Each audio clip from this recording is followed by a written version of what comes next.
June 8, 1944. A dusty road near Villers-Bocage, Normandy. SS Oberscharführer Franz Staudeter sits frozen in his Tiger tank's commander cupola, binoculars pressed against his face. His hands are trembling, not from fear of death. He's faced that countless times on the Eastern Front. No, this is something else. Something that shouldn't exist. Through the smoke and morning mist, he sees a Sherman tank. But this Sherman is different. Its barrel is impossibly long, grotesquely extended, like someone stretched a normal tank gun through black magic. And then it fires. The sound is different, sharper, more violent than any Sherman he's ever heard. 300 meters away, his wingman's Panzer IV erupts in flames, penetrated clean through the frontal armor. Staudeter's breath catches. That's impossible. Shermans can't do that. They've never been able to do that. His radio crackles with panicked German voices. What is that thing? It's killing us from the front. Fall back, fall back.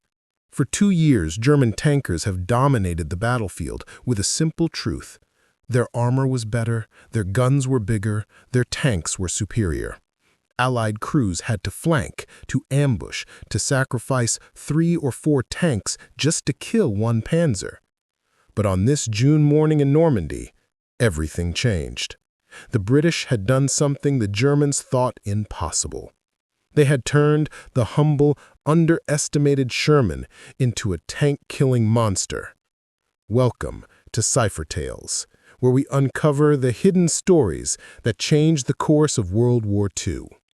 Today, we reveal the shocking transformation that turned the battlefield's underdog into Germany's worst nightmare, the birth of the Sherman Firefly. The story begins not in 1944, but 2 years earlier in the scorching deserts of North Africa. British tank crews are dying, their Crusader and Matilda tanks are obsolete, their guns inadequate, their armor pathetic compared to the German Panzer IIIs and IVs prowling the sand dunes. When American Sherman tanks start arriving through Lend-Lease in late 1942, British crews breathe a sigh of relief. Finally, a reliable tank. The Sherman's 75mm gun can handle most German tanks at close range. Its armor is decent, and, most importantly, it doesn't break down every 50 miles like British designs. But relief turns to horror in July 1943 when the first Tiger tanks appear in Tunisia. British Sherman crews watch in disbelief as their 75mm shells bounce harmlessly off the Tiger's frontal armor. The German beast can kill them from 2,000 meters away. The Shermans have to close to within 500 meters to even have a chance at penetration, and by then, they're already burning. Lieutenant Bill Close of the 3rd Royal Tank Regiment watches 3 of his troops' Shermans explode in rapid succession, their crews cremated inside steel coffins. He radios back to headquarters with a desperate message. We need bigger guns, now. Or send more tanks because we're going to need 5 Shermans to kill 1 Tiger. The British War Office faces a terrible dilemma. They have thousands of Sherman tanks, but they're increasingly outgunned. British tank production can't keep pace with losses. Churchill himself is receiving reports of tank crew morale collapsing. Men are refusing to climb into Shermans, knowing they're driving death traps against German heavy armor. Something has to be done, and it has to be done immediately. Enter Major George Brighty of the British Department of Tank Design. He's been quietly working on a radical idea that his superiors consider insane. Britain has already developed a devastating anti-tank gun, the 17-pounder. This magnificent weapon can punch through 140 millimeters of armor at 1,000 meters. It's more powerful than the German 88mm gun. It can kill any tank Germany has fielded, including the dreaded Tiger. There's just one massive problem. The 17-pounder is enormous. It's designed to be towed by trucks, not mounted in a tank. The gun is too long, too heavy, and produces too much recoil for any existing British tank chassis to handle. But Bridie looks at the Sherman's roomy turret and thinks, what if we could make it fit? His colleagues think he's lost his mind. The Sherman turret wasn't designed for a gun this powerful. The recoil would tear the turret ring apart. The breech is too large. It won't fit inside the turret basket. The barrel would be so long it would dig into the ground when the tank moves over rough terrain. And even if they solved all these problems, the weight of the gun would unbalance the entire tank, making it nearly impossible to traverse the turret. Bridie doesn't care about the problems. He only sees the solution. And he has exactly 6 months to make it work before the invasion of France begins. The engineering challenges are staggering. First, the gun itself has to be modified. The standard 17-pounder barrel is 55 calibers long. That's over 3 meters of steel tubing. Mounted in a Sherman, it would extend so far forward that the tank couldn't navigate through villages or forests without the barrel smashing into walls and trees. The solution is brutal in its simplicity. They cut off the muzzle brake, add a counterweight to the breech, and pray the recoil system and handle it. The gun now produces a muzzle blast so violent it kicks up dust storms that temporarily blind the crew. Second, the turret has to be completely reconfigured. The 17-pounder's breech is so massive that it occupies most of the turret's interior space. The radio has to be moved from the turret to the hull. The gun loader's position becomes a nightmare. He has to load 37-pound shells while crammed into a space barely large enough for his body, with the gun's breech recoiling violently just inches from his face. The loader's hatch has to be removed entirely to make room. If the tank brews up, the loader has virtually no chance of escape. Third, the ammunition is a problem. The 17-pounder fires 2-piece ammunition, a shell, and a separate propellant charge. This means the loader has to handle 2 components for every shot, doubling his workload. In the heat of battle, with German shells slamming into their armor, the loader has to perform a complex ballet of movements in near darkness while the tank rocks and shudders. Miss a step, fumble the shell, and your crew dies. Fourth, the sheer weight of the gun threatens to tip the entire tank forward. Engineers add concrete blocks to the rear of the hull as counterweights. The suspension has to be reinforced. The transmission groans under the additional strain. The Firefly becomes notably slower and less agile than a standard Sherman. But somehow, impossibly, by February 1944, Bridie and his team have done it. They've created a Sherman that can kill tigers. The first prototype fires its gun at the Lulworth testing range, and the recoil is so violent that observers think the tank might tear itself apart. But it holds together. The turret ring doesn't crack. The suspension doesn't collapse. Against all engineering logic and common sense, the impossible tank works. Production begins immediately. There's no time for extensive testing or crew training. The invasion of France is 4 months away. British factories start converting standard Shermans into Fireflies at a rate of about 100 per month. It's not enough. They need thousands, but they'll have to make do with hundreds. The plan is to equip each tank troop with 1 Firefly alongside 3 standard Shermans. The Firefly will be the killing machine. The regular Shermans will be the spotters and support. But there's a problem with this plan that no one fully anticipates. German tankers are smart. They know how to identify threats, and the Firefly's elongated barrel makes it instantly recognizable from a kilometer away. The Germans will prioritize the Firefly, targeting it first in every engagement. The Firefly crews will have the shortest life expectancy of any tank in the British Army. To address this, the British paint the Firefly's long barrel with camouflage patterns to break up its distinctive silhouette. They add false muzzle brakes to standard Sherman barrels to confuse German gunners. They train Firefly commanders to hang back slightly, letting the regular Shermans draw fire, while the Firefly positions for the killing shot. It's a deadly game of deception, and the stakes are measured in human lives. Crews selected for Firefly duty have mixed feelings. On one hand, they finally have a tank that can fight German armor on equal terms. On the other hand, they know they'll be priority targets. Sergeant Bob Bramall of the 4th County of London Yeomanry remembers his first briefing about the Firefly. The officer told us straight, "Your gun can kill anything the Germans have, but they know it too. Every German tank will try to kill you first. Stay alive for 20 minutes in combat, and you're doing well." The Firefly makes its combat debut on June 6, 1944, D-Day, but it's not until June 8th, near Villers-Bocage, that the German army truly understands what they're facing. SS Hauptsturmführer Michael Wittmann is Germany's most celebrated tank ace, with over 130 tank kills to his credit. His Tiger tank is nearly invincible. On the morning of June 8th, he spots a column of British tanks and support vehicles moving through Villers-Bocage. It's a target-rich environment, dozens of vehicles caught on a narrow road with nowhere to maneuver. Wittmann sees it as another easy victory. He barrels down the hill, his 88mm gun already tracking targets. The British column is from the 7th Armored Division, the famous Desert Rats.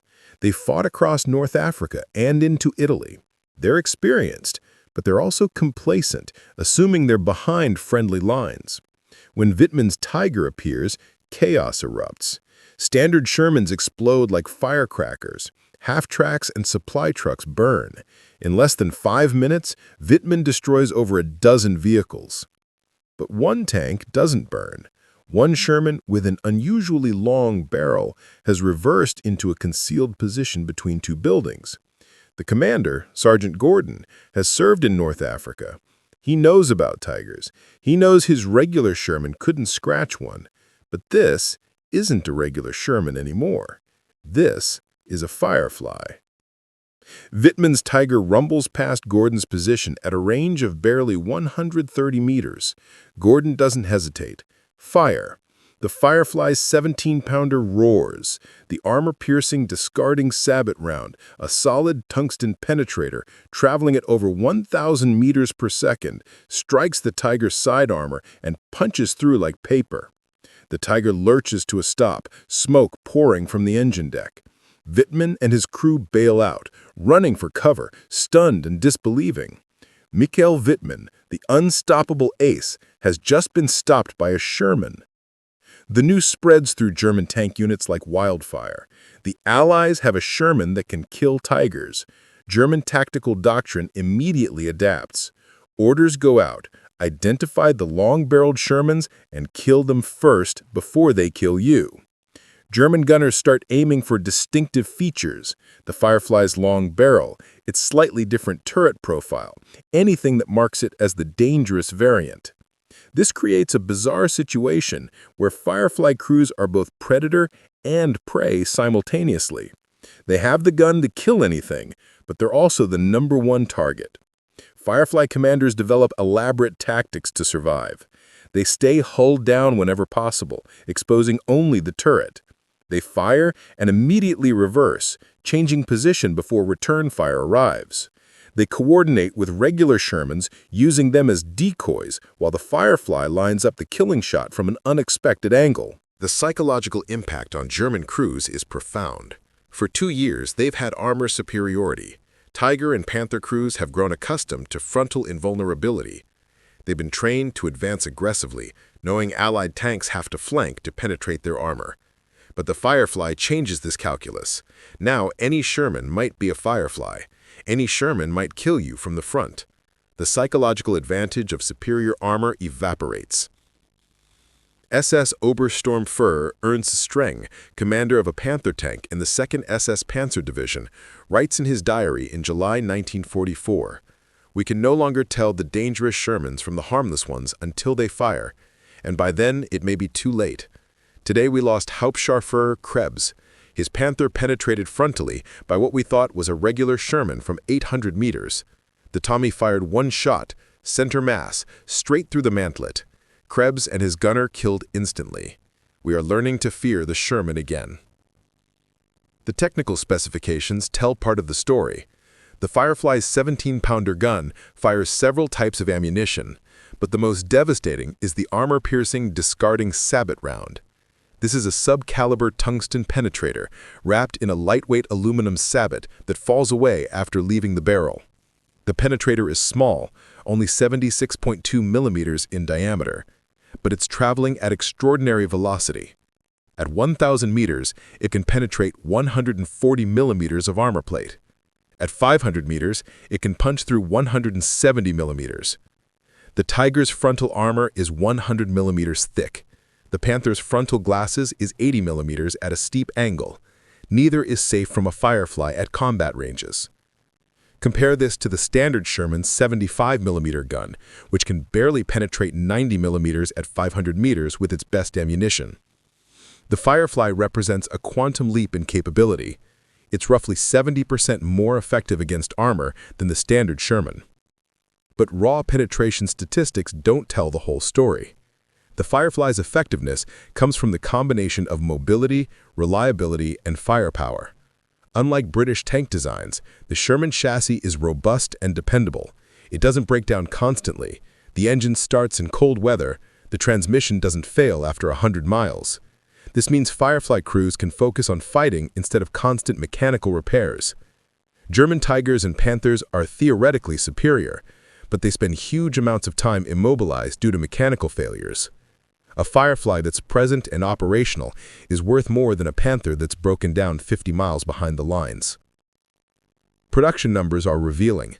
By the end of the war, the British have converted approximately 2,100 Shermans into Fireflies. This is a tiny fraction compared to the 50,000 total Shermans produced, but it's enough to make a difference. German intelligence estimates that they're facing far more Fireflies than actually exist because the Firefly's impact is disproportionate to its numbers. One Firefly in a troop of 4 Shermans makes the entire troop dramatically more dangerous. The conversion process is fascinating in its improvisation. British factories literally take standard American Shermans fresh off the ships from the United States, strip out the turrets, install the modified 17-pounder gun, add counterweights, relocate radios, and send them straight to combat units. Some Fireflies arrive at the front with American paint still visible under hasty British camouflage. The crews joke that their tanks are half British, half American, and fully deadly. Crew experiences vary wildly. Some Firefly commanders are aggressive hunters, actively seeking German armor to destroy. Others are cautious survivors, knowing their distinctive silhouette makes them targets. Lieutenant John Gorman of the 2nd Armored Irish Guards develops a reputation for methodical excellence. His Firefly crew destroys 11 confirmed German tanks during the Normandy campaign without losing a single crew member. His secret? We never fired unless we were certain of the kill. One shot, one kill, then reverse and relocate. The Germans learned to fear the Firefly, so we had to be smarter than they expected. The loader's position in a Firefly is particularly hellish. Trooper Joe Eakins, loader in Sergeant Gordon's Firefly, describes the experience. The breech recoils back with tremendous force. You've got maybe 3 seconds to reload before the gunner needs the next round. The shell weighs 37 pounds. The propellant charge is separate. You're in near darkness because we've got no loader's hatch anymore. The noise is deafening. Spent shell casings are piling up around your feet. The whole tank stinks of cordite. And you know that if we're hit, you're probably dead because you can't get out fast enough. But we kept loading, kept firing, because we finally had a gun that could kill the bastards. The gunner's job is equally demanding, but in different ways. The Firefly's gun has longer range and higher muzzle velocity than standard Sherman's, which means the ballistic calculations are different. Gunners had to be retrained. The sight picture is different. The time of flight is shorter, meaning less lead on moving targets. But the gun's accuracy is phenomenal. Experienced Firefly gunners can hit targets at 1,500 meters with reasonable confidence. German tankers develop specific tactics to counter Fireflies. They try to engage from beyond 1,500 meters where the Firefly's accuracy diminishes. They use terrain to break up sight lines, preventing the Firefly from getting clear shots. They prioritize rapid movement, making themselves harder targets. And most importantly, they shoot first. German doctrine emphasizes that the first shot in the tank engagement usually determines the outcome. Whoever fires first and hits wins. Against fireflies, this doctrine becomes even more critical. But German tankers also recognize the firefly's weaknesses. The long barrel is vulnerable. A solid hit on the barrel can bend it, rendering the gun useless. The firefly's armor is no better than a standard Sherman's, meaning German guns can still penetrate it easily. And the Firefly is slightly slower and less maneuverable due to the added weight, making it vulnerable in close-range brawls. The Battle of Normandy becomes a proving ground for Firefly tactics. British and Canadian armored units experiment with different approaches. Some concentrate their Fireflies in dedicated tank hunting troops. Others disperse them evenly across all troops. Some commanders use Fireflies aggressively as breakthrough weapons. Others hold them back as defensive anchors. The most successful approach emerges organically, the standard troop formation with 1 Firefly and 3 regular Shermans working as a coordinated team. The regular Shermans screen for the Firefly, draw enemy fire, spot targets, and engage softer targets like infantry and anti-tank guns. The Firefly hangs back slightly, providing overwatch and engaging any German armor that appears. It's pack hunting. The regular Shermans are the wolves that harry and distract, while the Firefly is the alpha that delivers the killing bite. One of the most remarkable Firefly engagements occurs on August 8, 1944 during Operation Totalize. Trooper Joe Eakins, serving as gunner in Sergeant Gordon's Firefly, spots 3 Tiger tanks at extreme range, approximately 1,000 meters. The Tigers are positioned hull down, nearly invisible in the Norman hedgerows. Eakins carefully ranges the first Tiger, adjusts for windage, and fires. The armor-piercing round strikes the Tiger's frontal armor and penetrates. The Tiger erupts in flames. The other 2 Tigers begin to reverse, trying to escape. Eakins fires twice more in rapid succession. 2 more Tigers destroyed. 3 Tigers killed in under 2 minutes by a single Firefly. The 3 Tigers Eakins destroyed were commanded by Michael Whitman, the same ace who had been shocked by Fireflies at Villers-Bocage 2 months earlier. This time, Whitman doesn't escape. He and his entire crew die in the burning wreck. This engagement becomes legendary in British armored circles. A Sherman, the tank that was supposed to be inferior to German armor, has killed the most successful tank ace in history, along with 2 of his wingmen. The psychological tables have completely turned. German after-action reports from the Normandy campaign repeatedly mention encounters with Fireflies. SS Sturmbannführer Kurt Meyer, commander of the 12th SS Panzer Division, writes in his memoirs, "The long-barreled Sherman was our most dangerous opponent. Its appearance on the battlefield forced us to reconsider our entire tactical approach. We could no longer advance confidently, knowing our armor would protect us. Every Sherman was potentially lethal. This uncertainty paralyzed our armor operations."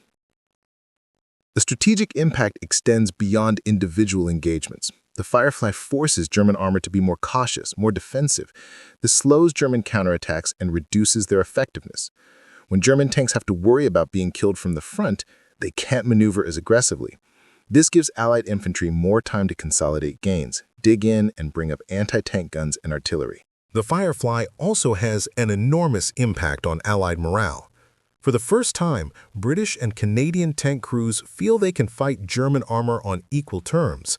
They're no longer sacrificial pawns sent to die in 3-to-1 exchanges. They have a weapon that demands respect. Crew retention improves, morale rises, men volunteer for tank duty instead of avoiding it. The production and deployment challenges are worth examining. Converting a Sherman to a Firefly takes approximately 120 man-hours of labor. This is in addition to the time required to manufacture the 17-pounder gun itself. Britain's industrial capacity is strained by late 1944. They're producing aircraft, ships, ammunition, and countless other war materials. Prioritizing Firefly production means reducing production of something else. The British War Office has to make difficult choices about resource allocation. Interestingly, the Americans show limited interest in the Firefly concept.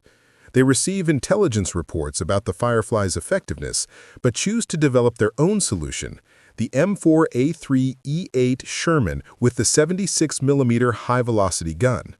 This American gun is better than the original 75mm, but still inferior to the British 17-pounder. The American 76mm gun can penetrate about 120 millimeters of armor at 1,000 meters, less than the Firefly's 140 millimeters. American tank crews in Northwest Europe often request transfers to British units just to get access to Fireflies, which tells you everything you need to know about their relative effectiveness. The Firefly serves throughout the Northwest Europe campaign, from Normandy through Belgium, Holland, and into Germany itself. By the war's end, Firefly crews have destroyed hundreds of German tanks, including Tigers, Panthers, and even the rare King Tigers. The exact kill ratio is impossible to calculate. Wartime records are incomplete and contradictory. But British armor divisions consistently report that Fireflies account for 60 to 70% of their tank kills, despite representing only 25% of their tanks. The Firefly's reputation grows to almost mythical proportions among German tankers. Captured German tank commanders interrogated by British intelligence repeatedly expressed shock that the Sherman could be so effectively upgraded. One Panther commander, captured in Holland in late 1944, tells his interrogators, "We were trained to believe German technology was superior. We were told the Sherman was a weak tank. Then we met the long-barreled variant and learned differently. It made us question everything we'd been told about Allied inferiority." The technical achievement of the Firefly is remarkable when you consider the constraints. British engineers took an existing tank design that wasn't theirs, modified it to accept a gun that was never meant to fit, overcame dozens of engineering obstacles, and fielded the result in time for the invasion of France. They did this with limited resources, under time pressure, and without the luxury of extensive testing. And somehow, against all odds, it worked brilliantly. The Firefly represents something larger than just a successful weapons system. It demonstrates the British talent for improvisation and adaptation.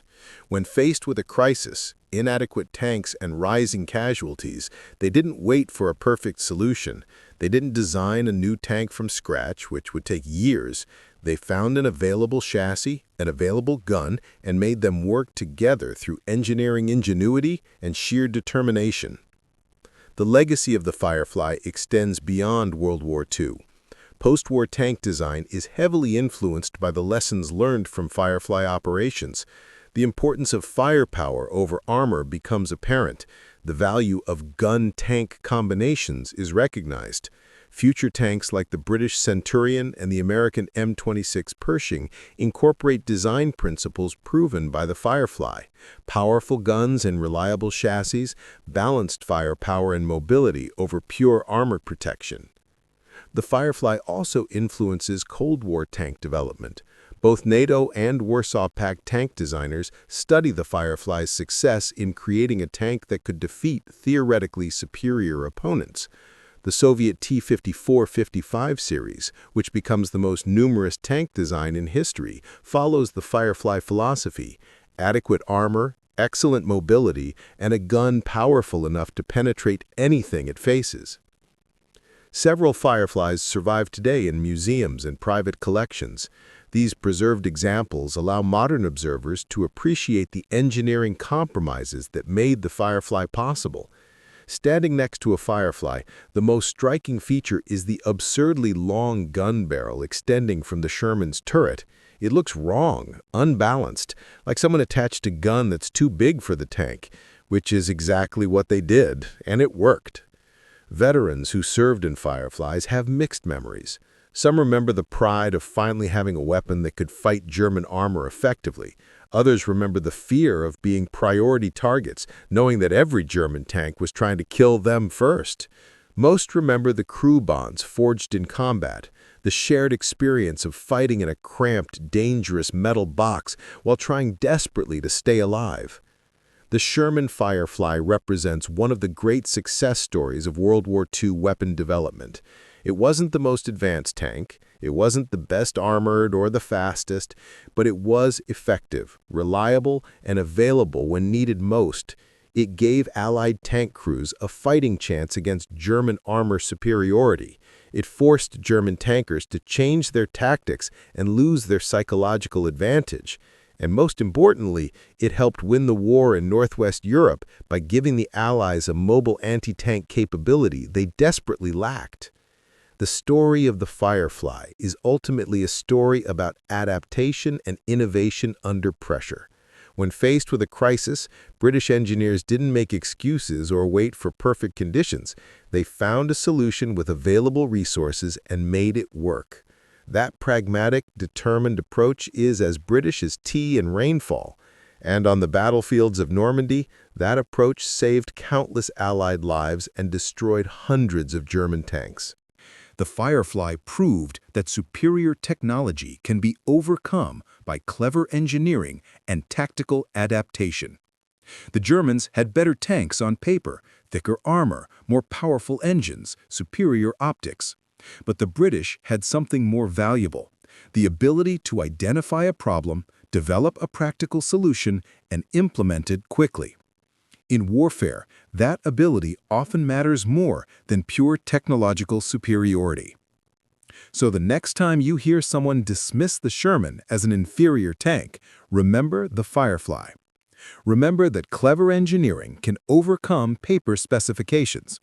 Remember that battlefield effectiveness comes from the combination of weapon, crew, tactics, and support, not just raw numbers on a comparison chart.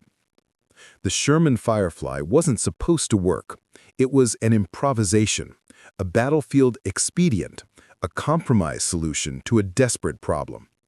But it became one of the most effective tank destroyers of World War II, and it forever changed how both sides approached armored warfare. But here's the secret nobody tells you about the Sherman Firefly. The British actually developed an even more powerful variant that never saw combat. The Super Firefly mounted the massive 32-pounder gun, powerful enough to penetrate the frontal armor of a King Tiger at 2,000 meters. 3 prototypes were built in early 1945, but the war ended before they could be deployed. These experimental tanks are now lost to history, their whereabouts unknown. And there's something even stranger. German intelligence captured a Firefly intact near Caen in July 1944. They shipped it back to the Kummersdorf proving grounds for testing. German engineers were so impressed that they began designing a counter, a modification to mount the long 88mm gun in captured Sherman hulls. Several of these hybrid Beutepanzer Shermans were apparently built and used in the defense of Berlin in 1945, but photographic evidence is scarce and controversial. And there's an even more shocking twist. Some Firefly crews discovered they could load and fire 2 rounds in under 6 seconds, faster than any German tank, by pre-positioning the propellant charges. This technique was never officially authorized because it increased the risk of ammunition fires, but veterans whispered that the best crews used it anyway in desperate situations. The German tankers who survived these encounters reported facing Shermans that fired impossibly fast, not realizing they were witnessing forbidden techniques born of desperation. Want to know what happened to those experimental Super Fireflies? Curious about the German Sherman hybrids used in Berlin's final defense? Subscribe to Cypher Tales, because our next video reveals the secret weapons that almost changed the war's final days. The experimental tanks, modified vehicles, and desperate improvisations that emerged in 1945. The reason why Germany tried to copy Allied tank designs in their darkest hour will shock you. If this story amazed you, smash that like button. It helps us uncover more hidden World War II stories. Drop a comment below. Which tank would you rather command? A Tiger with superior armor or a Firefly with superior gun? Would you volunteer for Firefly duty knowing you'd be the first target? What other Allied weapons innovations should we cover? Share this video with anyone who loves tank warfare history. They need to know how the underdog became the hunter. Until next time, remember, in warfare, adaptability often defeats superiority, and clever engineering can overcome brute force. This is Cypher Tales, where secrets become stories, where history comes alive, and where we uncover the hidden truths that changed the world.